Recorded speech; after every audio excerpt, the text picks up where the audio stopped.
नमस्कार मित्रों, मैं डॉक्टर राजकुमार संस्कृत शौर्यम चैनल में आपका हार्दिक स्वागत करता हूं। मित्रों, संस्कृत के हर प्रतियोगी परीक्षाओं, संस्कृत के एजुकेशनल नॉलेज तथा विश्वविद्यालयों महाविद्यालयों के संस्कृत पाठ्यक्रम से संबंधित वीडियो सबसे पहले देखने के लिए मेरे चैनल को सब्सक्राइब एवं लाइक करें। मित्रों, संस्कृतम पठत आधुनिकम भवत इस ध्येय के साथ आइए हम कुछ नया सीख लेते हैं।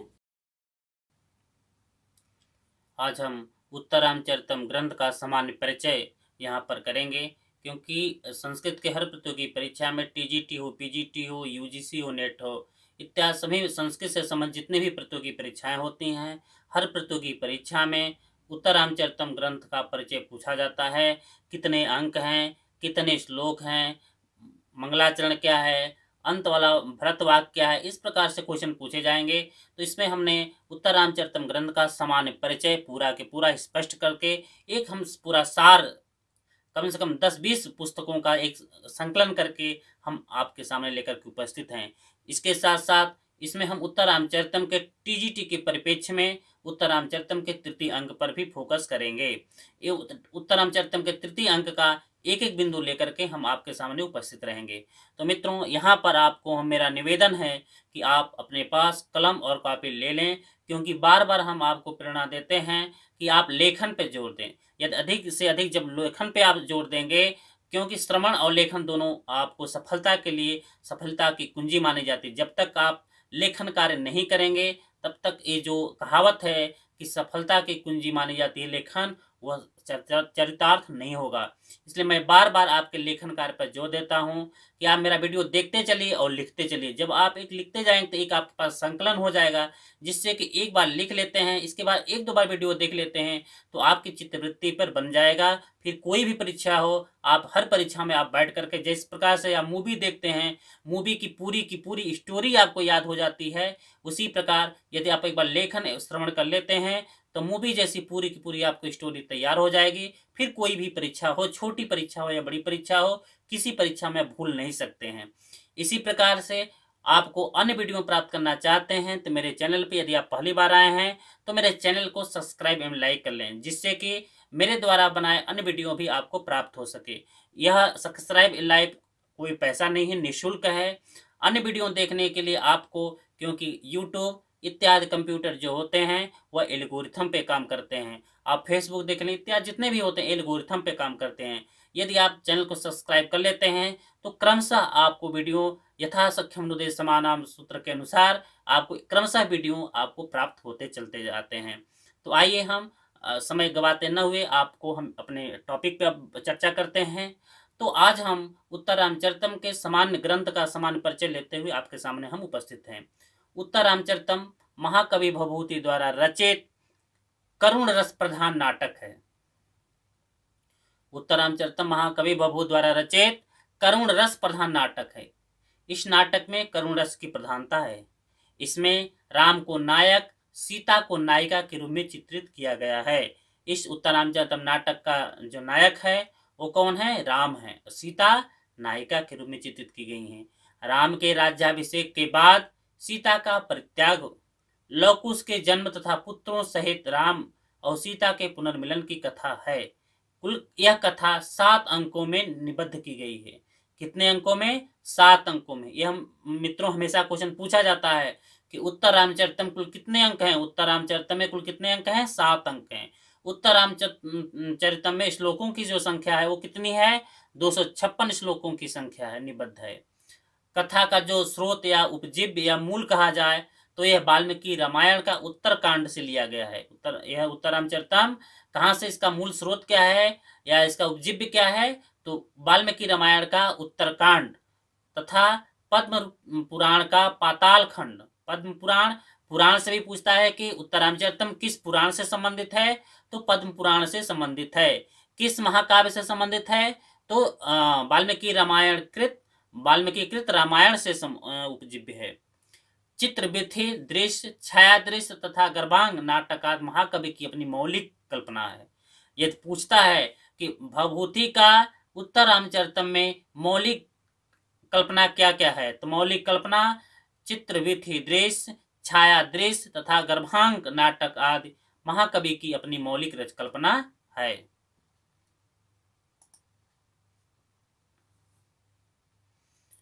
महाकवि जो भवभूत हैं, इनके 3 रचनाएं हमें प्राप्त होती हैं। कितनी रचनाएं प्राप्त होती हैं? तीनों ही रचनाओं में उत्तर रामचरितम सर्वश्रेष्ठ नाटक है। महाकवि भवभूति की 3 रचनाएं प्राप्त होती हैं। उन तीनों रचनाओं में उत्तर रामचरितम सर्वश्रेष्ठ नाटक है।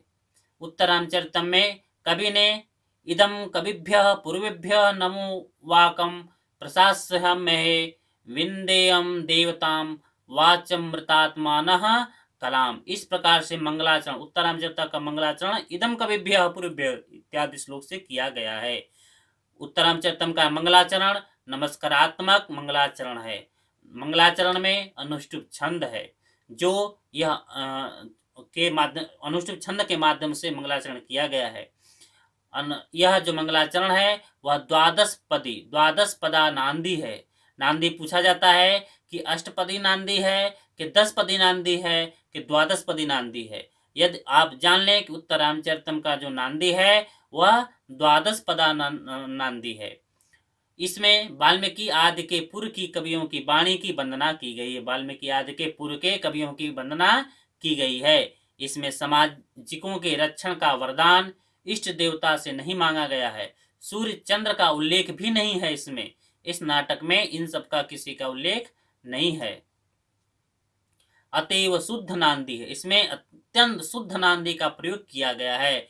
यह क्वेश्चन बार बार पूछा जाता है कि शुद्ध नांदी का प्रयोग किसमें किया? अत्यंत शुद्ध नांदी का प्रयोग किया गया कहीं तो वह उत्तर रामचरितम में किया गया है। इसमें पत्रावली नांदी की संज्ञा से भी अभिहित किया गया। यह एक पत्रावली नांदी है। उत्तर रामचरितम का जो तृतीय अंक है, क्योंकि हम मित्रों आपके पाठ्यक्रम में टीजीटी में तृतीय अंक रखा गया है, तो तृतीय अंक की यदि हम बात करें तो तृतीय अंक छाया नामक अंक के नाम से जाना जाता है। क्वेश्चन पूछता है कि छाया नामक अंक से कौन सा अंक जो छाया नामक है वो छाया तृतीय अंक छाया नाम से, छाया नामक अंक है तृतीय है। और तृतीय अंक किस नाम से जाना जाता है? तो छाया अंक से जाना जाता है। तृतीय अंक में तमसा मुरला नामक नदियों के ततः प्रवसति नदी द्वयम, इस उक्ति के माध्यम से तमसा मुरला नामक नदियों के संवाद से ज्ञात होता है। वहीं से प्रारंभ होता है कि एक ओर लौट रहे राम पंचवटी में प्रवेश आ रहे हैं और दूसरी ओर भागीरथी के प्रभाव से अदृश्य हुई सीता सूर्य की पूजा के लिए आ रही हैं। यही तमसा सीता का पूर्व वृत्तांत सुनाती है। यही तमसा सीता का पूर्व वृत्तांत सुनाती है। किसको? मुरला को।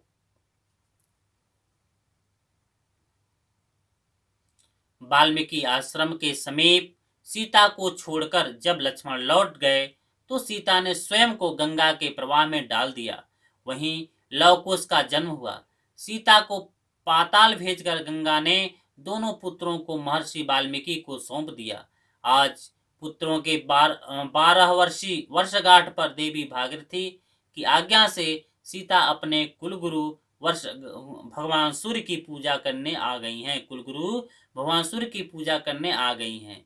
गंगा जी को संदेह है कि कहीं पूर्वानुभूत दृश्यों को देखकर राम विक्षिप्त न हो जाएं, अतः उन्होंने सीता को राम का दर्शन करने की योजना बनाई। उन्होंने सीता को राम का दर्शन कराने की योजना बनाई।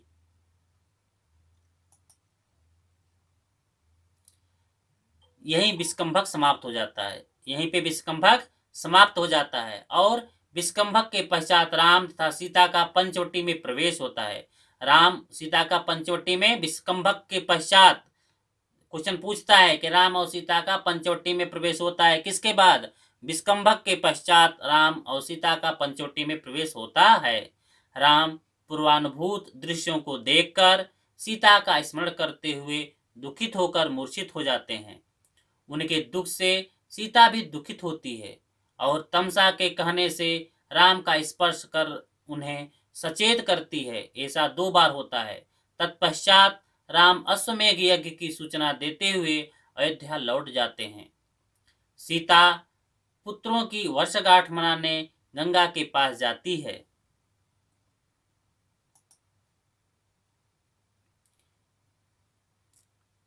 यह आपका तृतीय अंक का जो घटना थी समाप्त होने के पश्चात उत्तरामचरितम का भरत वाक्य है कि पाप्यम भ्यस्य पुनाति वर्धयति च श्रेयांस सेयम कथा मंगल्याश्च मनोहरा च जगतो मातेव गंगेव च तामेतां परिभावयन्त भिन्नैव विन्यस्तरूपां बुधा शब्द ब्रह्मविदा कवेः परिणतां प्राज्ञस्य वाणीमिमाम्।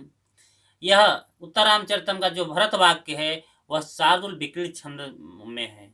पूछता है क्वेश्चन कि उत्तरामचरितम का जो भरत वाक्य है किस छंद में है? शार्दूल विक्रीडित छंद में है। के साथ नाटक समाप्त हो जाता है। महाकवि भभूत संस्कृत साहित्य जगत की विलक्षण विभूति हैं। महाकवि भभूति संस्कृत साहित्य जगत की विलक्षण विभूति हैं। उनकी सहज अनुभूति नाट्य दर्शन के द्वारा विश्वजनित हुई है। वह नाट्य का दर्शन है। जिस प्रकार से वेदों का दर्शन उपनिषद का लाता है, इसी प्रकार नाटकों का जो दर्शन है वह क्या है? नाट्य दर्शन, वह उत्तरामचरितम है। उत्तरामचरितम में भाव पक्ष की कल्पना ढंग से कलात्मक ढंग से रचना है और सौंदर्य संदोह के संवर्धन के लिए कला पक्ष की सृष्टि है। यतो ही संपूर्ण ग्रंथ में सौरसेनी प्राकृति का प्रयोग है। भभूति रसिद्ध कवि हैं। उन्होंने औचित्य को ध्यान में रखते हुए उत्तरामचरितम में प्रमुखतः या अंगीरस के रूप में अंगीरस करुण रूप का सम्यक निर्वाह किए हैं। करुण रस के होते हुए भी यह नाटक सुखांत है। क्वेश्चन पूछता है मित्रों कि कौन सा नाटक करुण रस होते हुए भी सुखांत है? तो उत्तरामचरितम करुण रस होते हुए भी सुखांत नाटक है। करुण रस प्रधान होने से इस ग्रंथ में प्रसाद गुण का प्राधान्य है। क्यों? करुण रस प्रधान होने से इस नाटक में आप देखेंगे तो प्राधान्य क्या है? प्रसाद गुण प्राधान्य है। तृतीय अंक में राम और सीता के सुख दुख की अभिव्यक्ति प्रसाद गुण से परिपूर्ण है। यदि पूछा जाए कि उत्तरामचरितम के तृतीय अंक में किस गुण की प्रधानता है, तो उत्तरामचरितम में सुख दुख, राम और सीता के सुख दुख के अभिव्यक्ति प्रसाद से परिपूर्ण है, इसलिए प्रसाद गुण वहां पर परिलक्षित होता है तृतीय अंक में। इस प्रकार से क्वेश्चन आपसे पूछा जा सकता है। तृतीय अंक में राम और सीता को मिलन में माधुर्य प्रधान है। राम तृतीय अंक में दुख में तो प्रसाद गुण है, किंतु तृतीय अंक में राम और सीता के मिलन में जब मिलन होता है तो उसमें माधुर्य प्रधान है, माधुर्य गुण प्रधान है। उत्तरामचरितम में कुल 38 अलंकारों का प्रयोग किया गया है। उत्तरामचरितम में कुल कितने अलंकारों का प्रयोग किया गया है? 38 अलंकारों का प्रयोग है। भभूति ने उपमा, अर्थांतन्यास, उत्प्रेक्षा आदि का प्रमुख रूप से प्रयोग किया है। भभूति ने उत्तरामचरितम में उपमा का, अर्थांतन्यास अलंकार का, उत्प्रेक्षा आदि का प्रमुख रूप से प्रयोग किया है।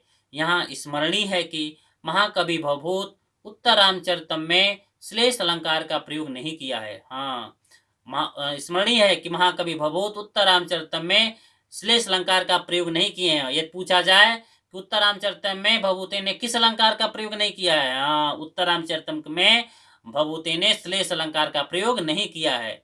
खींचातानी के द्वारा प्रथम अंक के प्रथम श्लोक में श्लेष माना जा सकता है। विभिन्न अलंकारों की सृष्टि संसृष्टि एवं संकर अलंकार है। भभूति ने उत्तरामचरितम में विषयों के अनुकूल सरस एवं रोचक 19 छंदों का प्रयोग किया है। कुल कितने छंदों का प्रयोग किया है? 19 छंदों का। भभूति ने उत्तरामचरितम में विषयों के अनुकूल, जैसा जैसा विषय हो विषयों के अनुकूल सरस एवं रोचक 19 छंदों का प्रयोग किया है। उत्तरामचरितम में 38 अलंकारों का 19 छंदों का प्रयोग किया गया है।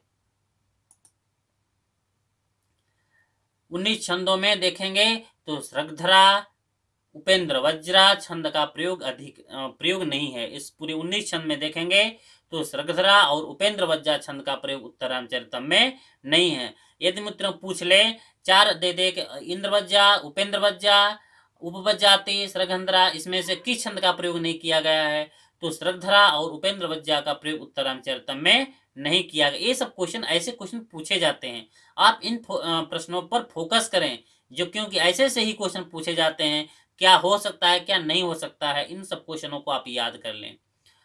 89 पद अनुष्टुप छंद में उत्तरामचरितम में कुल कितने पद, कितने श्लोक अनुष्टुप में हैं? तो वो 89, 89 जो पद्य हैं, श्लोक हैं, वह अनुष्टुप छंद में हैं।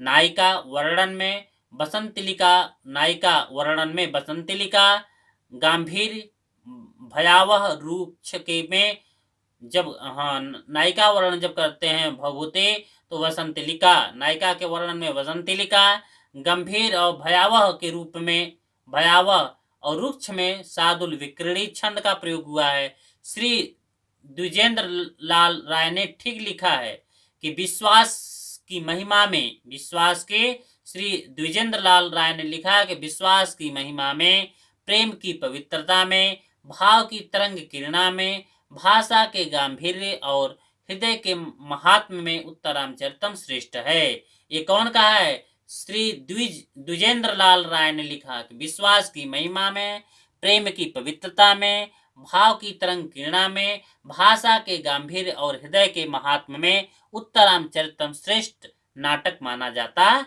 है। इस प्रकार से मित्रों, हम आपको उत्तरामचरितम ग्रंथ का सामान्य परिचय तथा तृतीय अंग के विशेष परिचय के परिप्रेक्ष्य में हम आपसे सब चर्चाएं कर लिए हैं। आप इनका एक बार लेखन कार्य करके, 1, 2 बार 3 बार वीडियो देख करके आप पूरा कंठस्थ कर लें। जितने बार आप देखेंगे सुनेंगे उतने बार आपको कंठस्थ होता जाएगा। इसके साथ साथ पुस्तकों का भी अध्ययन करते चलें। पुस्तक, वीडियो, ये लेखन तीनों काम आप साथ साथ करते चलें, क्योंकि आपका परिश्रम ही आपकी सफलता के लिए मार्ग प्रशस्त करेगा। आप जितना ही परिश्रम करेंगे आपका मार्ग उतना ही आगे प्रशस्त होता चलेगा, क्योंकि प्रतियोगी परीक्षाएं हैं। हर प्रतियोगी परीक्षा में कंपटीशन बहुत काफ़ी होता है। यदि आप इन तीनों मार्गों से अपना लेते हैं तो आपका मार्ग सरलता रूपी प्रशस्त हो जाएगा, नहीं तो आपके मार्ग में कठिनाई आना स्वाभाविक है। इसलिए मित्रों, आपको मैं बार बार कहता हूं कि पुस्तक, लेखन का कार्य तथा श्रवण का काम हमेशा साथ साथ करते चलें, जिससे यदि पुस्तक भी आप अपने साथ रख लेते हैं तो इससे अधिक मैटर कहीं नहीं मिलेगा। जितना हम आपको मैटर दे रहे हैं, इन मैटरों से अधिक आपको मैटर की आवश्यकता नहीं है। इन्हीं मैटरों से क्वेश्चन आपको फंसेंगे, इसी से परीक्षा में हो जाएगा। आपको ढेर परिश्रम करने की आवश्यकता नहीं है। धन्यवाद मित्रों।